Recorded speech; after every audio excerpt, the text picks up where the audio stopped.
Rockin the Planet with Shane. We're going to have some chats, some facts, and some music from the wonderful world of rock and roll. And joining me tonight, two talented gentlemen who go by the name of Satellite Spies, Mr. Deane Sutherland and Marcus Morgan.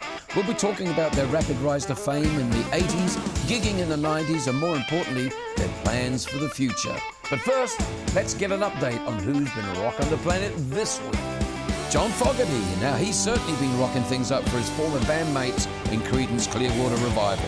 He's suing Doug Clifford and Stuart Cook for unpaid royalties.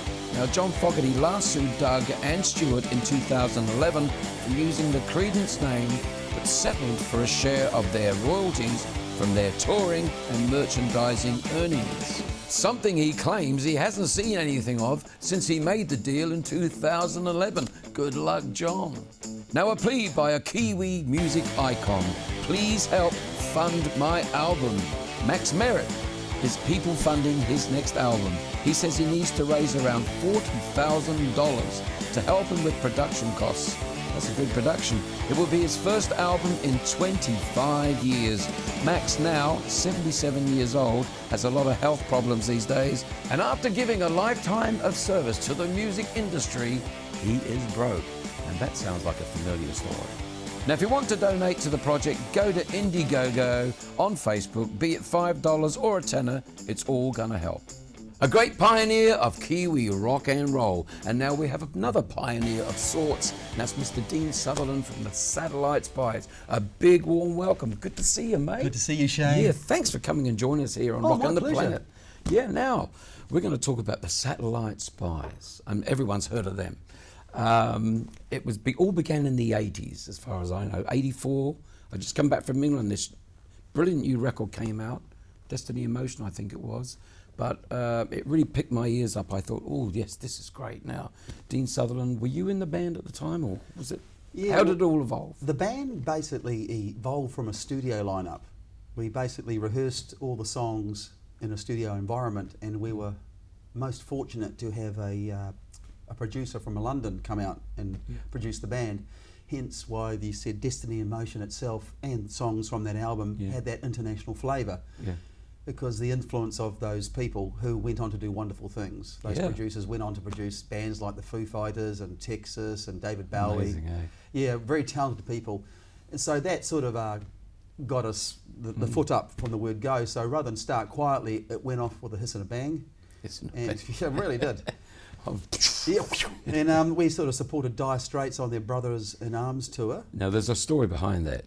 I mean, this is when you were just breaking, and it was like suddenly you're on the Dire Straits tour of New Zealand, and they actually picked you for that gig. Is that right? Yeah, what actually happened... going over old ground. Well, I don't know exactly how it happened, but I did hear a rumour, because when talking with the band, at the bar, I was on the last tour at Christchurch. That was actually in the Guinness Book of Records, apparently, 75,000 at that show. Yeah. And I was having a chat with Mark Knopfler, and he was going to do some celebrity Formula One racing after that tour. Okay. Yeah, just to forget the tour and relax. So he likes the Formula One? He does. Okay. So yeah, fundraising and that something we didn't know. Yes, and I said, how'd you get to hear about us? He said, I heard a song was just passed to me, and I said, who is that band? Who is that? And he said, it's Satellite Spies. He said, I want them on this tour. So it just by hearing one track, he decided just to give it a chance, because he never heard the rest of the songs, just one song. And the rest is history. From then on, you know, I think we rehearsed. Suddenly you're on the road with Dire Straits. Yeah. Fantastic news for you. What? We had a great band though. Yeah. Like, we're very fortunate to have recruited Peter Warren from Deane Smash. Peter Warren, wonderful man, wonderful drummer. Absolutely, he's a great guy. I still know Pete now, and he's a nice family man. Yeah. And one of the best drummers that's come out of this country for sure. And Tim Weddy from the Mockers was on keyboards. And we also had a top keyboard player from Australia. He's not really known here that well. His name is Mark Watson, but he actually is a superb musician.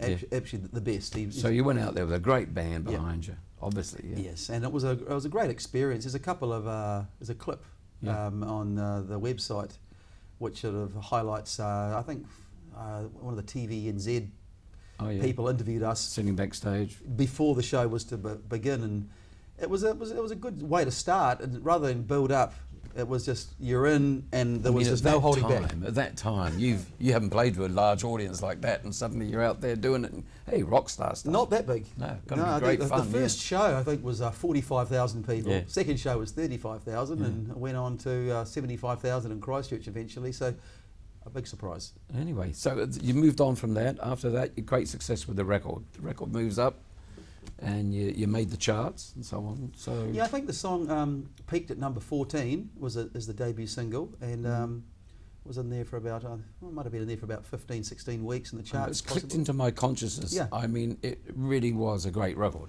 So well, it was to me. We didn't sound like the average Kiwi band, and I don't think that was intentional. We didn't set out to say, "Hey, we want to be different." Yeah. We just played from our background, like the two founder members, which is myself and Mark Lovies.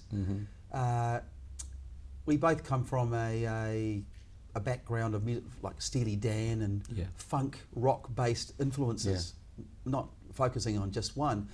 And so Destiny in Motion, I think, went that direction, and it took on that sort of dance floor funk rock type sort of genre of mixture, and it just turned out that way. And with our superb keyboard lines, because we were great fans of Steely Dan in our early days of our superb musicianship, and we really respected that. So, I mean, where are you guys from? Were you a South Auckland band, or North Shore? We were an East Auckland band. East Auckland, there you go. Yeah. If I missed one out. We both grew up in Pakuranga. So you're Pakuranga guys? Yeah, that's where the band started. We both went to school. I went to Edgewater College, and Mark was at Pakuranga College. Yeah.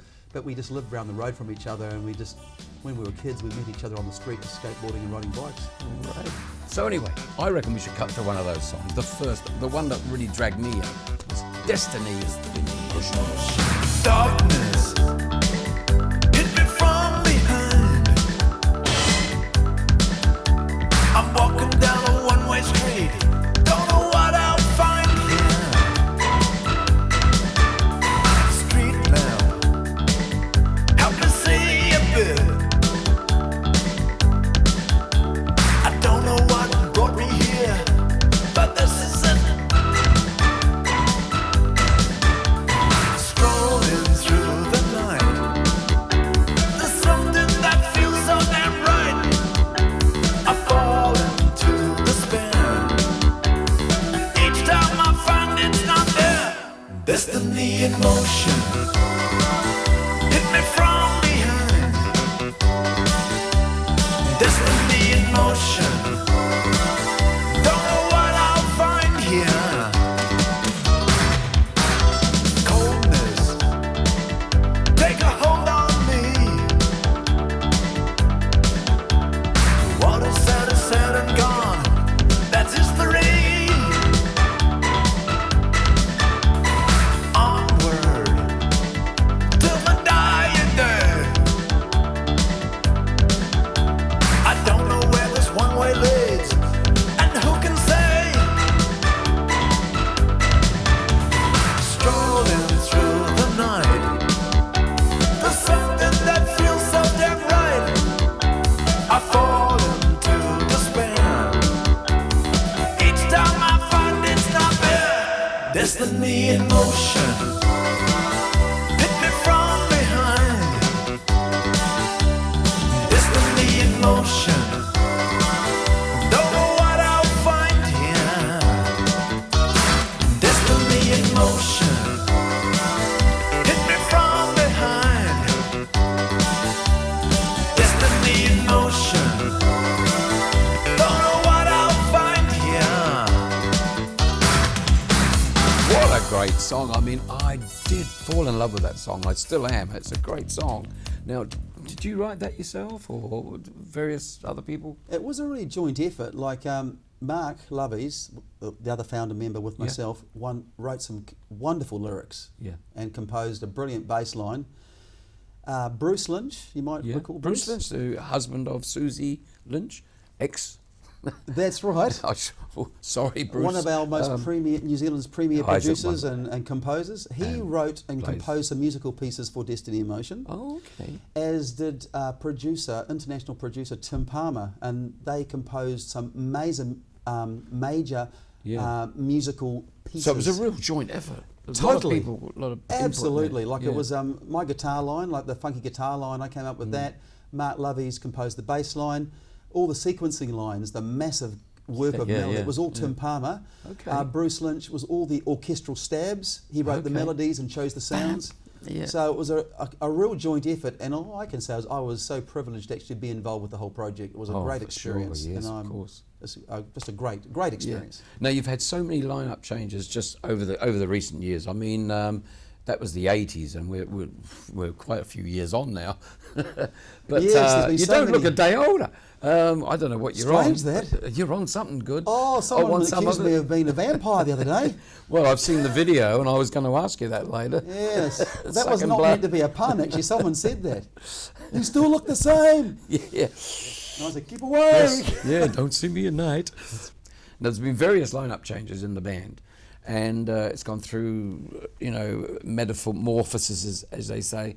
And now you are working with a new guy again, a duo, because you've really been a duo, always worked as a duo, and then brought in the sidemen, the drummer and the bass player, etc. Well, I suppose it's because when it comes to writing, it's you can sit down and take your time with having many members. Yeah. The ones who aren't directly involved with the ideas can get very frustrated. The drummer and bored. sits there going, He's trying to do his thing. So it's easier. I always find working with two people was a good partnership. So in the beginning, working with Mark Lovey's it worked really well, and we were very successful, and it was a great opportunity, and I thank Mark for that.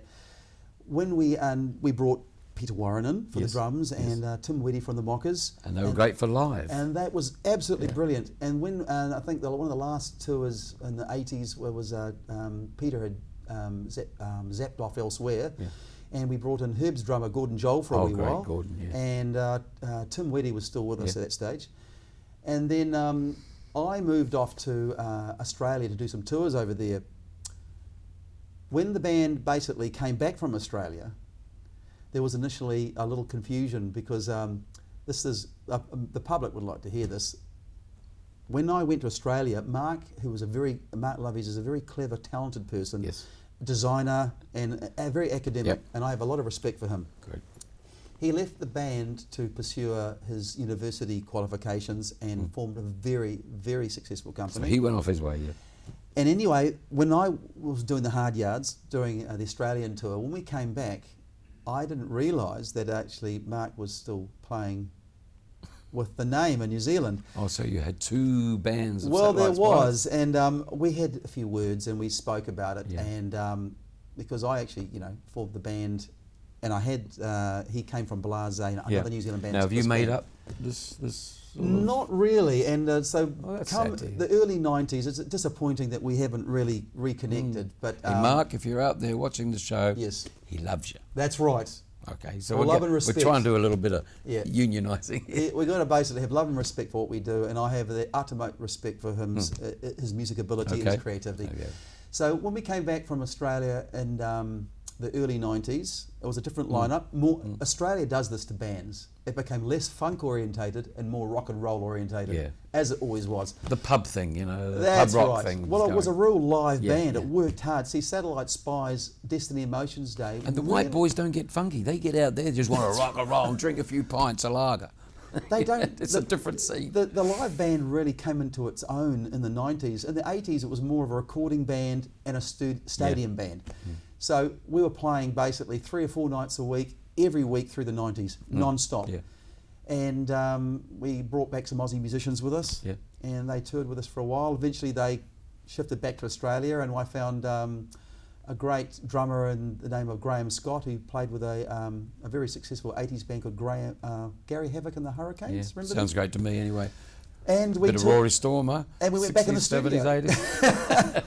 And we went back in the studio, and we recorded with a chap called Mike Duffy, who produced the Exponents album Something Beginning with C, which is a very successful album for the Exponents.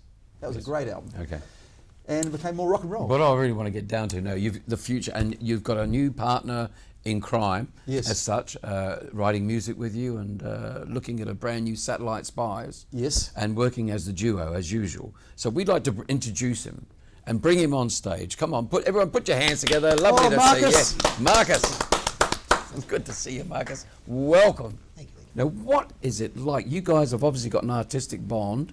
You're going to be writing a lot of music, looking at the future. Yes. What's it like working with a guy like this? Deane Sutherland, he's crazy. It's certainly a different experience. Absolutely. It really is. It really is. It's not like I've worked with somebody who's so like relentlessly creative. Yes. And someone with such a social conscience, which I think is the He thing does that- have a big that- social that conscience. really got me in wanting to be involved with it. Okay. Yeah. Now, so so I'm looking at material that's going to be has a big social conscience. The music Yes. Yeah. will have that. Now, Absolutely. you're more electronic music, if that's the term. Yes. Have I got it right? Yeah. Your programming stuff and Yeah, a lot of programming all that work. stuff. I'm signed with a label in town where we do underground house music, as they call it, which is the kind of the jazz music of I find it, electronica, you know, you could call you it. have to explain to me Yeah. because for me it's still hard to sort of understand Yeah. because I've been a traditional musician all my life Yeah. with guitars, and bass and drums and rock bands and music is still that way for me, and I know it's changed amazingly over the last 30 years. Absolutely. But and the satellite Spies had a lot to do with it. They did indeed. They did. They really did. Because they went into the electronic side of Yeah. things, you know. And that's the first time I heard their song was when I heard Destiny in Motion in, Yeah. in the early '80s, and it had that electronic That new those electronic elements. thing, it was Yeah. all keyboards. Yeah. At first we all thought it was just keyboard things, you know. Then the drum machine came in and it Yeah. took over, and a lot of drummers got upset. And I don't blame them. Yeah. But the real drummers come back in a big way. Yes, of late, indeed. I must Yeah. say. But I do admire that sort of music, and it's a whole technological like thing away from where I am. Yeah. So tell me about it. How did you get involved in it? I think from a young age I was fascinated by that sort of music, listening to guys like Kraftwerk and Jean-Michel Jarre, people like that. Yes. And Kraftwerk. See, Yeah. you touched a little. See, I knew the guy there, Connie Plank, wow. in Germany from Kraftwerk, and they were quite heavy. Yeah, the very Heavy Germanic, electronic. very Germanic. Everything was on Yeah, the beat. it was very German. Yeah, yeah. Very German. It's quite if strict, you like. quite strict Yeah, music, you strict. could say, And and that was very in the early stages of that sort of music. Yeah. And he was really experimenting way beyond what anyone else was doing very at the much so, time. yeah. But Connie, yeah. So tell me, so that inspired you? Absolutely, and then I was also inspired after that. There started to become a sort of new wave punky kind of thing, like bands like Sieg Sieg Sputnik, who were using a lot of electronica-based sounds in conjunction with good solid chunky guitars. And So there's going to be heavy some drums. really creative processes going on here between I'm you hoping two. for a synergy, really. Yeah, I think so. It The is. synergy is the word. Absolutely. Yeah. Okay, now look, you've also had a hand in video production and so Yes, on. indeed. And you happen to produce or filmed this video we're about to show of one of your songs again. Yes, And it's called Daddy's Gone to War. Yeah, Daddy's Gone to War. And this is written by Deane Sutherland and is produced by Marcus. Daddy's gone to war. Oh, what is it for? Do they understand? It's just a piece of land. Soldier's gonna die for a filthy lie. Who is gonna go to die in their show? Leaders make their choice. Expendable boys. Do they understand? It's just a piece of land. In the mud they fell. They're gonna go to hell. Winning the award, being stabbed with a sword. To win the battle well, not to break, 'cause all would fail. Ooh. Soldier gonna die for a filthy lie. Great song, Deane and Marcus. Fantastic stuff. I mean, and well produced. I love the video shots and all the rest of it. taken a lot of creative. So this is where it all started, the spiritual thing. We're going to start creating music here between you two. Was that your first job that you did together? Yeah, it is. Marcus has, besides being great with video editing and concepts for the screen, is actually a very, very good singer. Yeah. So we're going to be writing together, and I'm looking. He's very humble. He is, and I'm looking forward to be sharing the vocal duties with Marcus because he is a wonderful singer. So, and I wouldn't surrender vocal duties easily. Yeah. Now, will I you would bring do it with Marcus though? Will you bring other musicians in on this project? Will you just be the two of you? I mean, being electronic, I suppose you'll use a lot of computerized a music. lot of production work could be done just with the two of us. Yeah. And for me especially, I think I'm very interested in the idea of taking what Deane does and his songwriting style and the sort of timeless Bring it into style this. of that and putting it into a modern context Yeah. with by using sort of more modern sounds and stuff. It's fascinating me. I'm looking forward to hearing some of it anyway. Okay, guys, well, now we're going to take a little break because I have classic clip of the week. And I was mentioning Max Merritt. Now, have you heard of guy Max Merritt? Have you heard of Max Merritt? Yes. You better have. Now, Max Merritt, he's an icon of Kiwi music. Started out in the late 50s, 58, whatever, in Christchurch, New Zealand. And he's gone on to have a fantastic career throughout the world.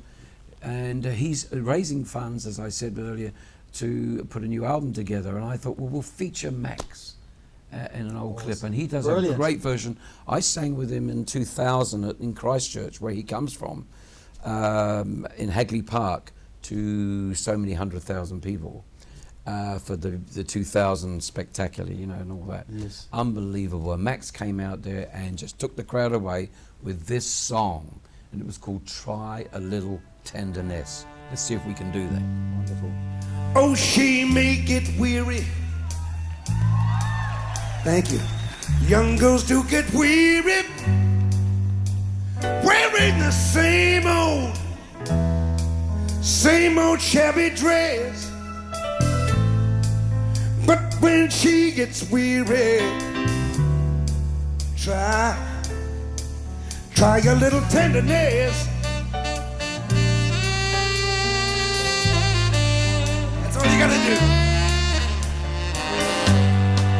Oh, she sits there waiting, just anticipating things she'll never will possess. While she sits there waiting, all you gotta do is try a little tenderness. That's all you gotta do here. She may be sentimental, no. She has the right.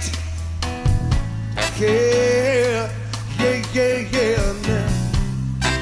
But with a soft word, just one, spoken oh so easy,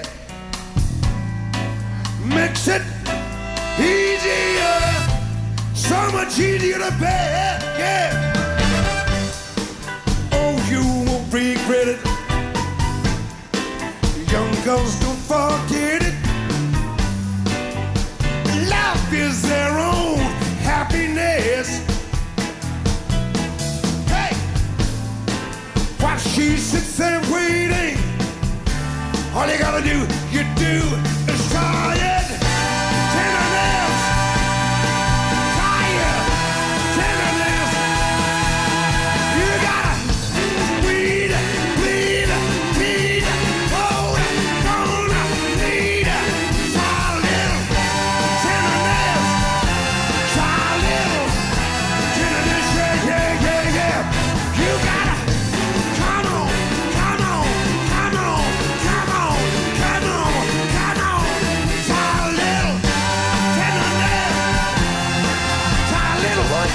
Try a little tenderness. Now, I tell you what, if you look very closely at the beginning of that clip, there was a guy called Jimmy Sloggett. Now, he was a musical director on the Come On shows in the late 60s that I did. Oh, okay. And also, he was the top sax player, 63, 64, 65. He was out there playing sax. He actually had a hit in New Zealand with a song called Yakety Sax. Jimmy Sloggett, and he's up there with Max Merritt just playing in that clip. Yeah, if you look very closely, if you, any of you taped it out there, rewind and just check out Jimmy Sloggett having a little Very at classy. the beginning. Oh, fantastic player. Great to see the Kiwis all out there doing it. Yeah, anyway, absolutely. look, guys, it's been fantastic having you, Marcus. I want to thank you so much. Pleasure. Shane, And Deane. good to see you again. Yeah, Satellite Spies forever. And we'll have Wow. you back again next year to just see how this new album's going and this creative process has evolved. Okay? Thank you so much, Thanks, Shane. guys. Real pleasure. Now let's go out with It Must Be Love from Satellite Spies. It must be love. What you say and what you do. When I was a kid at school, I fought against the golden rules. Teacher never knew my name. What can I say if you ever go away? Go away, yeah. I need you more than I can say. And don't you ever go away. And I still feel the pain. I need you. That's all I wanna do. I wanna do. It must be love. It must be love. What you say and what you do. I still cannot remember when we lost our love back then. And I still hurt inside. And I need you. And that's all I wanna do. I wanna do. It must be love. It must be love. What you say and what you do. It must be love. It must be love. What you say and what you do. Thank you, music lovers, for joining me here on Rockin the Planet with Shane. We'll be here same time, same place next week here on Face. Good night.